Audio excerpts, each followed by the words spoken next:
आज हमारे 4 वेटर छुट्टी पर है। तुम दोनों का मिलाकर कुल 5 वेटर है, ठीक है? तुम अच्छा से कस्टमर पर ध्यान रखना। जी सर।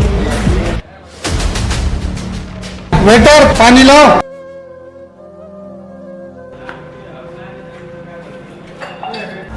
क्या रे बेटा, तुझे दिखता नहीं है?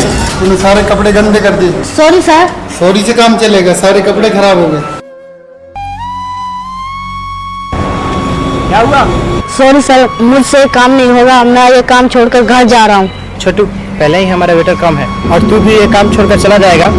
मैं अकेला ढाबा नहीं संभाल पाऊंगा। सर माना कि हम वेटर गरीब है, पर हमारी भी तो इज्जत होती है ना।